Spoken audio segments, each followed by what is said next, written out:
लोकसभा चुनाव के बाद कांग्रेस लगातार अपने आप को मॉडिफाई करने में जुटी हुई है। इसी कड़ी में राष्ट्रीय स्तर पर बड़े फेरबदल हो रहे हैं, जिसमें एआईसीसी ने कल सचिवों की जो सूची जारी की, उसका बड़ा असर छत्तीसगढ़ की राजनीति पर भी देखा जा रहा है। एआईसीसी से जारी की गई सूची में अब नए सचिवों के रूप में SA संपत, जरीता लेफ्लॉन्ग को छत्तीसगढ़ के नए प्रभारी सचिव बनाया गया है।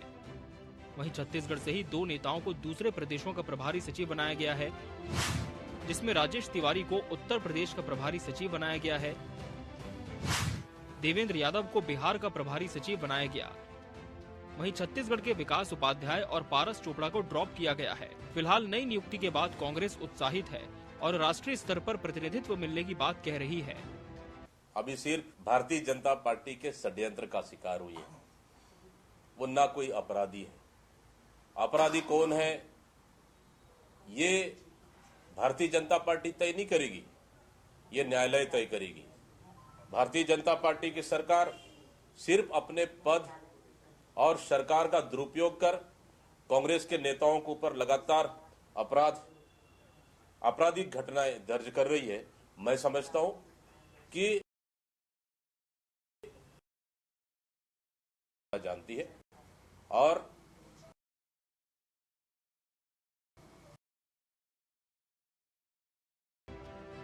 वहीं कांग्रेस की इन नई नियुक्तियों में देवेंद्र यादव के नाम पर भाजपा ने सवाल उठाए हैं। बीजेपी का कहना है कि आपराधिक व्यक्तियों को संरक्षण देना ही कांग्रेस की परिपाटी है।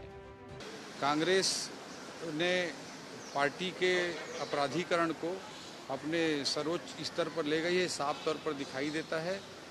देवेंद्र यादव ने किस तरह से हथकंडे अपनाए, किस तरह से छत्तीसगढ़ एक शांति के टापू के शांत फिजा को डिस्टर्ब करने का असामाजिक तत्वों के साथ प्रयास किया। जो हमारे सत्तामी समाज के भाई तो उस तरह की स्थिति बिल्कुल नहीं चाहते थे। कुछ उपद्रवी तत्व जो वहाँ पर थे, उनके साथ देवेंद्र यादव जैसे लोगों ने ही मिल करके इस तरह के छत्तीसगढ़ जो शांति का टापू कहा जाता है, वहाँ की शांत फिजा को बदलने का, उसे डिस्टर्ब करने का दुष्प्रयास किया। फिलहाल कांग्रेस नई नियुक्तियों के जरिए अपनी सेकंड लाइन तैयार करने में जुटी हुई है, लेकिन नियुक्तियों में देवेंद्र यादव का नाम आने के बाद नया विवाद जुड़ गया है, जिसके केंद्र में एक बार फिर देवेंद्र यादव हैं। हालांकि कांग्रेस ने नेताओं को नाप तोलकर पद दिए हैं, लेकिन उसके बावजूद देवेंद्र यादव का बढ़ता कद कांग्रेस और भाजपा की राजनीति में चर्चा का विषय बना हुआ है। Bureau report, TV24 news.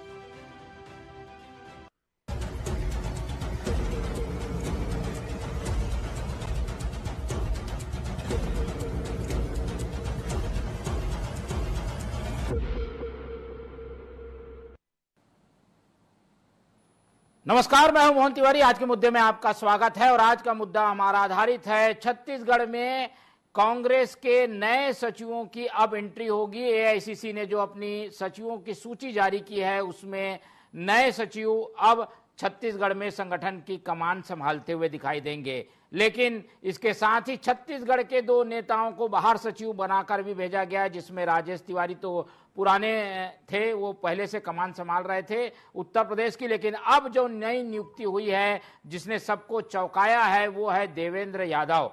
Devendra Yadav वो नेता हैं जो कि विधायक के रूप में युवा थे, लेकिन उनसे जुड़े विवादों ने उन्हें चर्चित बनाया और अब आलाकमान ने उन पर भरोसा जताया है कि वो अब कमान संभालेंगे बिहार की प्रभारी सचिव के रूप में। ऐसे में उनकी नियुक्ति को लेकर जो छिड़ा विवाद है, कांग्रेस भाजपा के जो बयानों के तीर हैं, उसी पर आज हम चर्चा करेंगे और जानने का प्रयास ये भी करेंगे कि नई टीम के सामने किस तरीके की चुनौती है और कांग्रेस क्या अपनी सेकंड लाइन को तैयार कर रही है, उसमें किस तरीके के लोगों को प्राथमिकताएं दी जा रही है। मिल लेते उन मेहमानों से जो इस चर्चा में हमारे साथ रहेंगे। हम बहुत स्वागत करेंगे। हमारे साथ हमारे स्टूडियो में मौजूद हैं कांग्रेस का पक्ष रखने के लिए कांग्रेस के तेज तर्रार नेता विपिन मिश्रा जी, बहुत स्वागत करेंगे आपका। हमारे साथ मौजूद हैं वरिष्ठ पत्रकार और इस पूरे मामले में राजनीतिक विश्लेषण रखने के लिए अनिल चौबे जी, बहुत स्वागत करेंगे आपका। और बीजेपी का पक्ष रखने के लिए हमारे साथ मौजूद हैं रविंद्र सिंह जी, बहुत स्वागत है आपका। तो तीनों मेहमान हमारे साथ मौजूद है और रिपोर्ट के जरिए हमने बताया कि क्या हुआ है और उसकी क्या प्रतिक्रियाएं आ रही है। ओपी चौधरी ने तो सीधे अपराधीकरण का आरोप लगा दिया है कांग्रेस पर। पहले कांग्रेस से ही प्रतिक्रिया ले लेते हैं। विपिन जी, कांग्रेस अभी मजबूत हो रही है, अपने आप को जो है पूरे देश में खड़ी भी कर रही है। ऐसे में देवेंद्र यादव जो कि आरोपों में घिरे हुए हैं, जो खुद जेल में हैं, कई केसों में हो सकता है उन्हें जेल में लंबे समय रहना पड़ जाए, ऐसे व्यक्ति को आप लोगों को बनाने की क्या जरूरत पड़ गई? किसी और को बना देते। विवाद को क्यों अपने गले लगा लिया आप लोगों ने? देखिए, मैं आपके चैनल से बताना चाहूंगा कि रहा सवाल देवेंद्र यादव का, क्या देवेंद्र यादव को कोई सजा पड़ी है? क्या देवेंद्र यादव जिस सभा में गए थे वहां पर क्या उन्होंने कोई ऐसा भाषण दिया है? कोई उनका वीडियो है? अगर उनका कोई वीडियो हो तो दिखा दे। शुरुआत हुई यूथ कांग्रेस में रहा, फिर निर्वाचित मेयर बने, 2 बार के विधायक रहे हैं। अगर कांग्रेस पार्टी ने जिम्मेदारी दी है तो सेकंड लाइन तैयार कर रही है देश के अंदर में। कई सारे नौजवानों युवाओं को लिया गया है। कोई देवेंद्र यादव ही छत्तीसगढ़ से बने हैं और राजस्थान से बने हैं, उत्तर प्रदेश से बने हैं, तुम्हारे हरियाणा से बने हैं, पंजाब से बने हैं। सारे प्रदेश में जो पार्टी के लिए काम करते हैं, जो पार्टी के संगठन से आते हैं, उन नौजवानों को मौका दिया है।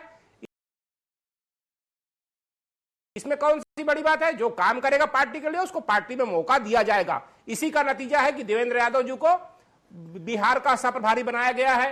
राजेश तिवारी जिसके पहले भी उत्तर प्रदेश में एआईसीसी इंचार्ज हुआ करते,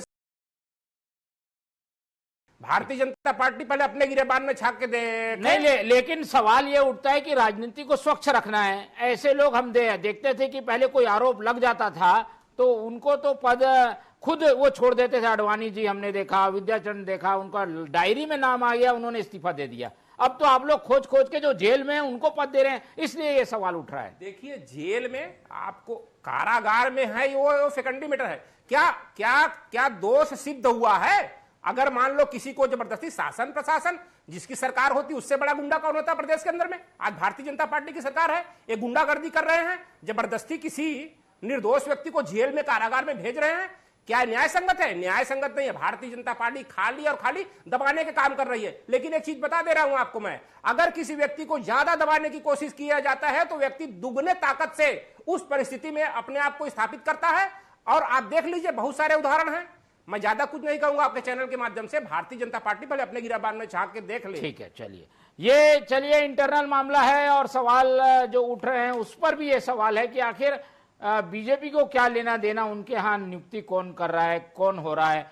चलते हैं रविंद्र सिंह जी के बाद। रविंद्र जी, ये तो उनके पार्टी का इंटरनल मामला है, वो बना रहे हैं भाई, अपराधी रहे कोई रहे, हम बना रहे हैं। आप लोग इतना क्यों हाय तौबा मचा रहे हैं? नहीं, हम लोग कोई हाय तौबा नहीं मचा रहे हैं। और हकीकत है इनके पास नेतृत्व की कमी है, नेताओं की कमी है, इसलिए घूम फिर के उन्हीं को बनाते हैं, चाहे वो अपराधी हो चाहे कोई भी हो। वो विधानसभा बिहार गए तो लोकसभा उन्हीं को बनाना है, लोकसभा का प्रत्याशी उन्हीं को बनाना है। कांग्रेस का चरित्र है ये जातिवाद और अपराधीकरण की बहुत अच्छा तालमेल करती कांग्रेस, और इसके 2 विशेष हथियार हैं ये।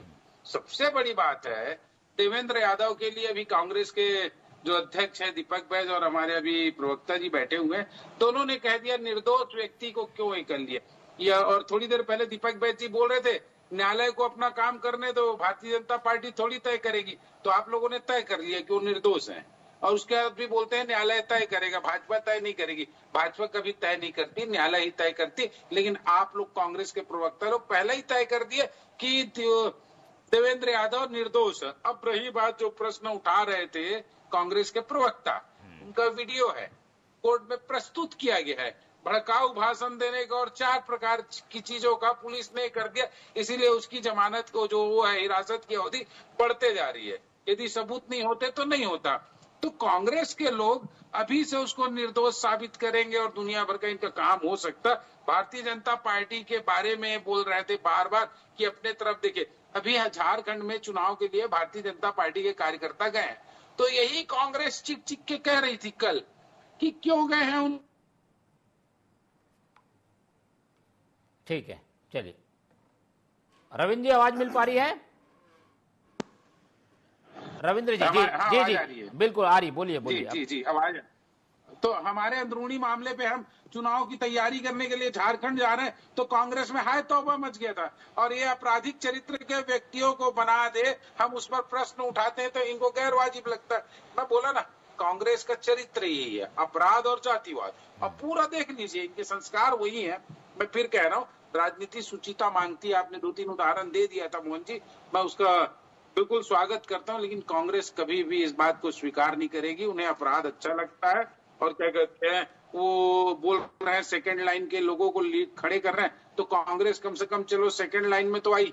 वो तो गांधी परिवार से ऊपर कभी उठती नहीं थी। तो ये परिवर्तन कर ले तो कांग्रेस का कुछ भला हो जाए। लेकिन मेरा एक ही लाइन का बात कहना है कि कांग्रेस में न तो अब लीडरशिप बची है, न नेतृत्व बचा है, न क्षमता बचा है। तो क्या होता है, गिन चुन के उन्हीं मुंडियों को उठा के जिम्मेदारी दी जाती, इससे कोई फर्क नहीं पड़ता। देवेंद्र यादव ने गलती की है, पूरे सतनामी समाज के साथ उसने नाइंसाफी किया, एक मतलब शासकीय कार्यालय को जलाने का दुष्कर्म किया, अपराध किया, उसकी सजा भी मिलेगी। कांग्रेस के लोगों को राजनीति में साफ स्वच्छ लोगों को रहना चाहिए, शायद इसीलिए बीजेपी ने यह सवाल उठाया है। हम आएंगे, इसका जवाब भी लेंगे, लेकिन पहले चलते हैं चौबे जी के पास। चौबे जी, आपने लंबे समय से राजनीति को करीब से देखा है, अब क्या पैटर्न बदल रहा है? ये जरूरत भी है भाई, हो सकता है किसी को फंसाया भी गया होगा, इसलिए पार्टी ऐसे लोगों को आगे भी बढ़ाने का काम करती है। इस पूरे फैसले के पीछे की क्या राजनीति को देखते हैं आप? देवेंद्र का नाम क्यों चुना होगा आला कमान ने?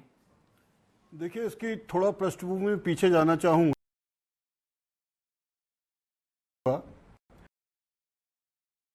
जमाने में संजय गांधी ने एक युवा कांग्रेस का निर्माण किया था और उसमें पूरे भारत से वो तमाम लोग उसको सामने लाना। उसमें से कुछ अच्छे लोग भी आए, कुछ बुरे लोग भी आ गए। अब भीड़ में तो सभी तरीके के लोग आ जाते हैं। अब रहा सवाल कि छत्तीसगढ़ से, छत्तीसगढ़ में देवेंद्र यादव के अलावा और भी प्रतिभाएं हैं जिनको चाहते तो आलाकमान उनको ये जिम्मेदारी दे सकती थी, लेकिन उन्होंने देवेंद्र यादव को क्यों चुना ये तो उनका इंटरनल मामला है। लेकिन उससे उनको ये लग रहा है कि जैसे देवेंद्र यादव की छवि यहाँ पर जो जिस तरीके से भी जो भी है, मतलब अभी वो अपराधी हैं नहीं है, अभी अपराध सिद्ध नहीं हुआ है, लेकिन कुल मिला के वो जेल में है। जेल में रहते हुए नेता अगर आंदोलन के तहत किसी अच्छे काम से जाता है तो कोई प्रॉब्लम नहीं होता, लेकिन किसी बुरे काम से जाता है तो उसके साथ प्रॉब्लम खड़ा ही हो जाता है। अब जिस तरीके का उन्होंने आंदोलन किया और जिस तरीके से वो बिल्डिंग जला दी, वहाँ पर झंडा उतार के सफ़ेद झंडा चढ़ा दिया, ये सारे चीज़ें जो थी वो पूरे संविधान के खिलाफ हैं। अब ये कहाँ तक सरकार उनसे लड़ेगी और कहाँ तक वो बचेंगे एक अलग मुद्दा है। लेकिन यहाँ से देवेंद्र यादव के अलावा भी कांग्रेस चाहती या आलाकमान उनका चाहता तो यहाँ और अच्छे भी लोग थे, उनको मौका दिया जा सकता था। ठीक है, तो जो कि दूसरे पार्टी से लड़ते यानी विपक्षियों से लड़ते दिख रहे हैं उनको आगे बढ़ाया जाए, ये भी एक सोच हो सकती है। एक राजनीतिक लाभ भी इसमें दिख रहा है कि ओबीसी लीडर भी है, युवा नेता भी है, इसलिए मौका दिया गया होगा। विपिन जी, लेकिन जो चीजें आ रही हैं ऐसे में आप लोग ने तो उसे और संकट में डाल दिया। जैसे ही आप उसको आगे बढ़ाएंगे तो जो केसेस हैं, जो उसके ऊपर आरोप हैं, वो तो और कड़े हो जाएंगे, धाराएं बढ़ जाएंगी, हो सकता है कि और अंदर रखा जाए। तड़ीपार कहा जाता था, न जाने कितने सारे कांड करके काला करतूत करके बैठे थे, आज वो देश के गृह मंत्री बने हुए हैं। भाजपा तो खाली चरण चुंबक मोदी और शाह से बाहर तो निकल नहीं पा रही है। ये हमको बताएंगे, अब ये हमको सीख दिखाएंगे। अब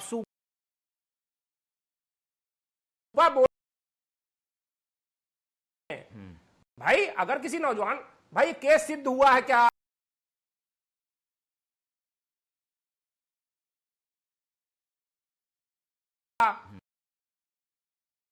गुनाह विधायक को जो निर्वाचित है, जो जनता से द्वारा चुनाव जीत के आया है, उसको तुम कारागार में भेज दिए हो। यहां पूरी तरह से जंगल राज तो छत्तीसगढ़ में हो गया है जब से भारतीय जनता पार्टी की सरकार आई है। 8 महीने के अंदर में ऐसा कौन सा विकास कार्य हुआ, बता दीजिए मेरे को आप। आज यहां सड़कों पे गाय घूम रही हैं, एक गौ माता के नाम पे सत्ता में स्थापित होते हैं, चाहे उत्तर प्रदेश हो चाहे मध्य प्रदेश हो। स्लाटर हाउस कौन चला रहा है देश के अंदर में? उत्तर प्रदेश देखिए, मध्य प्रदेश देखिए। और ये बात कर रहे हैं कि देवेंद्र यादव जी को बना दिया गया है। अरे भाई, जो पार्टी में काम करता है, हमारा कैडर है, एनएसयूआई का कैडर है, छात्र राजनीति से आया है, राजनीति के अंदर में वो चुनाव लड़ा है भाई भिलाई के अंदर में, जो मिनी भारत कहलाता है हिंदुस्तान के अंदर में, बीएसपी, वहां से वो निर्वाचित होकर निर्वाचित विधायक है, दूसरी बार एमएलए बना है। कांग्रेस पार्टी को पता है किसको बनाना है, किसको नहीं बताना है। भारतीय जनता पार्टी में नहीं बताएगी।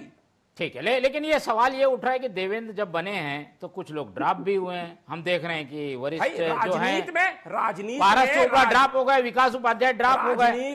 राजनीति में हर कोई, आज मान लो देवेंद्र यादव बना है, कल कोई और नौजवान बनेगा, परसों कोई और बनेगा। भाई 18 में कई सारे विधायक नौजवान थे, टिकट कटा, नए लोगों को टिकट दिया गया, वो एमएलए बन के आए। वो तो परिवर्तन चलते रहता है राजनीति में, कौन सी नई बात हुई। चलिए, ये सिंह साहब ये भी सही है कि भाई एक चैलेंज के रूप में देवेंद्र आप लोगों को दिख रहा है, लग रहा है सामने। वो जब विधायक बना तो उसकी घेराबंदी की कोशिश की गई, मामले में फंसे, अब वो सचिव बन गए हैं, फिर आगे और बढ़े, वैसे ही बीजेपी से कट रहे हैं, इसलिए कोशिशें हो रही हैं, तो घेराबंदी यादव के नाम पे ज्यादा हो रही है। क्या भारतीय जनता पार्टी किसी नौजवान को टिकट देगी क्या? दक्षिण विधानसभा इलेक्शन है अभी, ठीक है, देना चाहिए किसी नौजवान को। हम लोग नौजवानों को टिकट दिए, सबसे ज्यादा नौजवानों को टिकट। ठीक है, चलिए जी सुनाइए। कोई देवेंद्र यादव चैलेंज नहीं है, और मैं बताऊं सही मायने में कांग्रेस भी चैलेंज नहीं रह गई। देवेंद्र यादव बहुत दूर की बात है। और सबसे मुझे आपत्तिजनक जो बात लगी, 15 सीट में कांग्रेस प्रवक्ता की, इनके 15 साल सरकार रहने के बाद 15 सीट में सिमट गए, तो चैलेंज लोगों को पता है। छत्तीसगढ़ की बता रहे हैं वो क्या सोच रहे हैं देवेंद्र यादव को लेके, उस बता रहे हैं जी।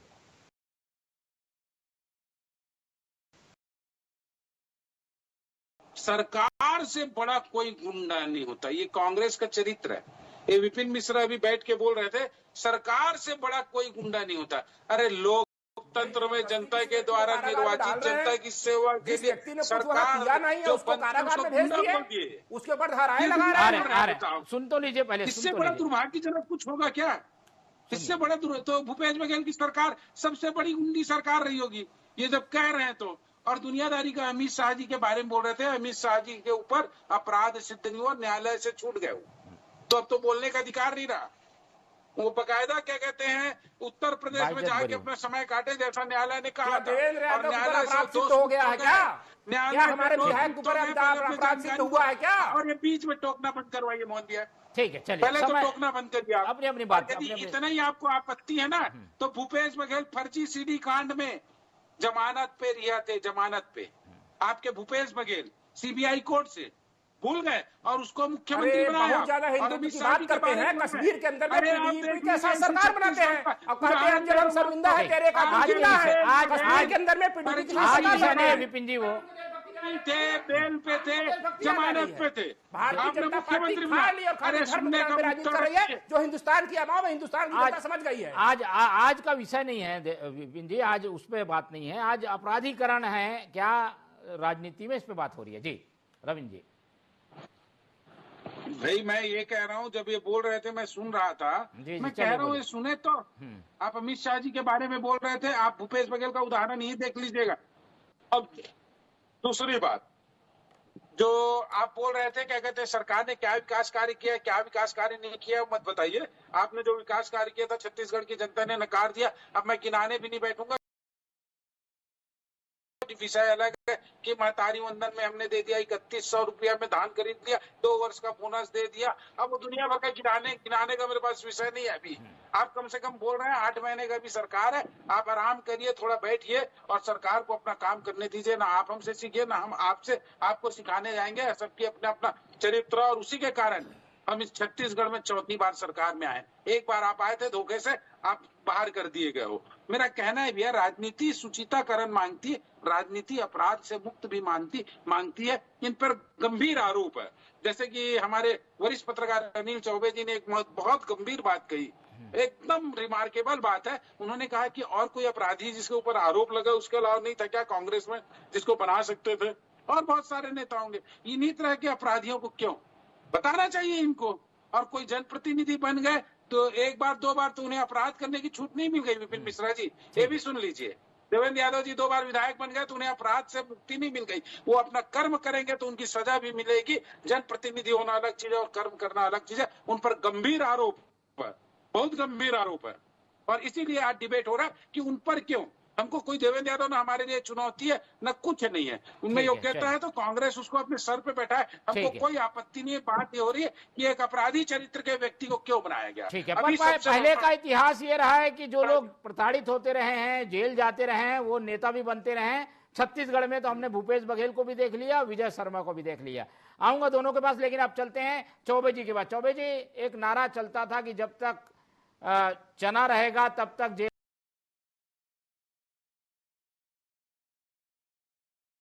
में आना जाना लगा रहेगा, ऐसा कुछ नारा था, और वहां से लीडर बनते थे जेल आके।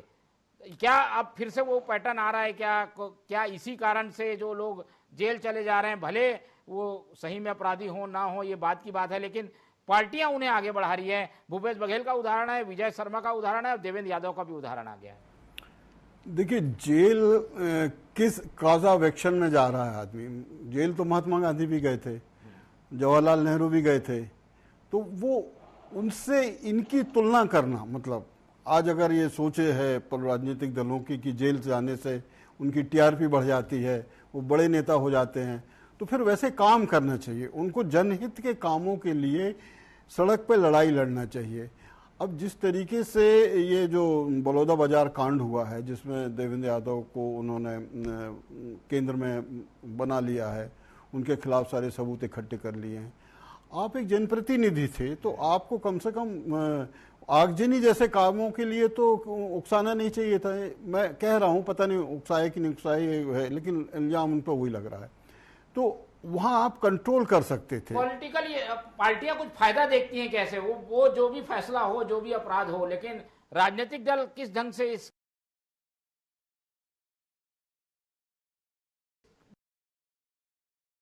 कपड़ा था। ठीक है, बहुत सी जनता को ये नहीं पता चलता, लेकिन अगर देखिए ऐसे लोग तो जेल से भी जीतते हैं, इस बार तो लोकसभा भी जीत के आए हैं जेल से कई लोग। वो उत्तर प्रदेश में एक बलिष्ठ वाला मामला वहाँ एक अलग चलता है। वो जो जेल से जीत के आते हैं उनका खेल अलग है। वो बाहुबली होते हैं और विशेष तरीके के जो वोट बैंक है उन पर उनका कब्जा होता है, तो वो उनको जिता लेते हैं। उसमें भय भी होता है, दोहन भी होता है, पैसा भी होता है, जातिवाद भी होता है, वो बहुत सी चीज़ है। वो जेल में रह के अगर चुनाव जीत रहे हैं, वो कोई उनका क्वालिफिकेशन नहीं है उससे। अब वो जीत जाते हैं अलग बात है, लेकिन वो कोई ब्रांडिंग क्वालिफिकेशन नहीं कि वो जेल गए थे इसलिए जीत गए थे। वो भय दोहन से उनका काम चलता है। वो ये सब यूपी या बिहार में ही होता है, बाकी जगह तो कहीं नहीं होता कि जो अपराध में अंदर हैं, मर्डर में अंदर हैं, रेप में अंदर हैं, वो अंदर से चुनाव लड़ लेते हैं, वो हो जाते हैं। एक उदाहरण जैसे बड़ा बढ़िया मिला है पंजाब का। पंजाब में तो वो आतंकवादी है, तो हमारा प्रजातंत्र कुछ ज्यादा ही खुला हुआ है। तो कुल मिला के ये है कि अपराध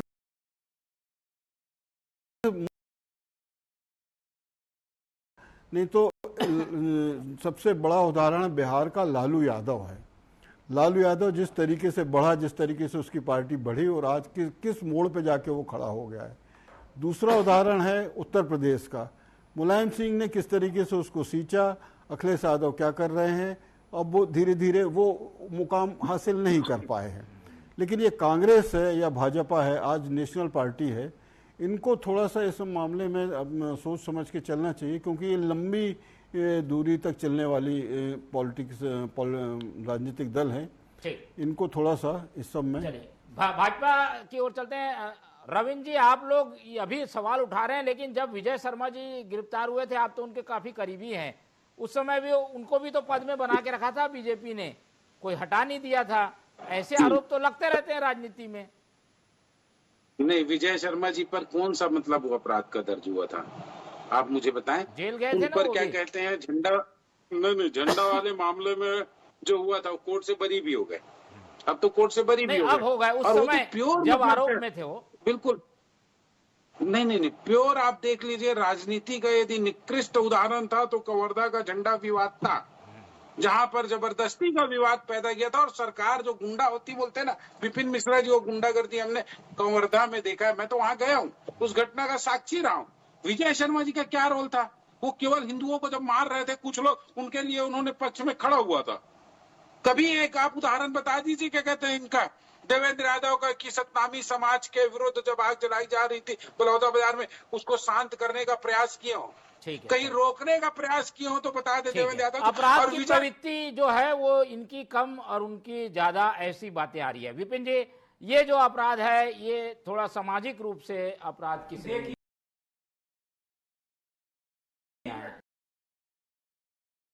से चुनाव लड़े थे, कुछ सामाजिक संगठन जो सत्तावी समाज के जो संगठन के लोगों ने उनको बुलाया था, क्योंकि जैद खम को वहां पर काटा गया था और इन्होंने पुलिस को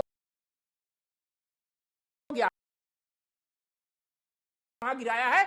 उसकी जांच करिए, सीबीआई जांच करिए। उसके बाद जब जांच नहीं किया गया तब सत्तामी समाज ने एक बड़ा वहां पर सम्मेलन किया और देवेंद्र यादव चूंकि बिलासपुर से चुनाव लड़े थे, समाज संगठन ने उनको बुलाया था, उनको रायगढ़ जाना था किसी अपने प्रोग्राम में, तो वहां मुश्किल से 5 मिनट ये तो विषय सवाल नहीं थे। रहा सवाल, वो खाली बैठे थे और जो फोटोग्राफ्स आई थी वो देवेंद्र यादव ने खुद अपने सोशल मीडिया अकाउंट से शेयर किया था। अगर उसके बाद कोई अगर फोटो अगर भारतीय जनता पार्टी अगर दिखा दे तो जो बोले मैं मान जाऊं इस डिबेट के माध्यम से। भारतीय जनता पार्टी नहीं दिखाएगी, पुलिस दिखाएगी। पुलिस के पास सबूत है भड़काने का। पुलिस ने इस बात को कहा है, कोर्ट के समक्ष रखा है, वो कोर्ट का डॉक्यूमेंट्स है। पानी का पानी सामने हो अब किसकी बात कर रहे हैं? चलिए पुलिस आज हम चर्चा कर रहे क्या ये जायज कदम था, क्या इसी पर चर्चा हो रही है। लेकिन दोनों ही पार्टियां इस तरीके के फैसले पहले भी लेती रही हैं। नजरिया उस अपराध को देखने का जब पक्ष विपक्ष में पार्टियां रहती हैं तो बदल जाता है। चौबे जी के पास चलते हैं, आखिरी फाइनल टिप्पणी ले लेते हैं। चौबे जी, इस तरीके की स्थितियों से समाज में क्या मैसेज जाता है? क्या समाज में इसका अच्छा मैसेज है क्या कि भाई इस तरीके के लोगों को बनाया जाता है पदों में? नहीं, समाज में तो ये मैसेज ठीक जाएगा ही नहीं। ये तो राजनीतिक दल अपने अपनी रोटियां सेकते रहेंगे। उन्होंने विजय शर्मा को सेक लिया, इन्होंने देवेंद्र यादव को सेक लिया। तो लेकिन समाज जो है, जिसको समाज अपन कहते हैं, वो कभी ये नहीं चाहेगा कि उनका नेता इस तरीके के आंदोलन करके उसको बिल्डिंगें जला दे, सरकारी बिल्डिंगें जला दे, वो कभी नहीं चाहेगा। तो समाज में तो कोई अच्छा मैसेज जाता नहीं। ज्यादातर देखिए, अगर बहुत ज्यादा अच्छा मैसेज जाता है क्या इस तरीके के फैसले से? पार्टी उनके साथ खड़ी है, दिख रही है, कार्यकर्ता बेचारा बुस्टअप होता है कि भाई देखो देवेंद्र यादव को पद मिला, हम भी ऐसा करेंगे, ऐसा मैसेज जाता है। राजनीतिक दलों को इससे बचना चाहिए क्योंकि नेताओं की कमी नहीं है।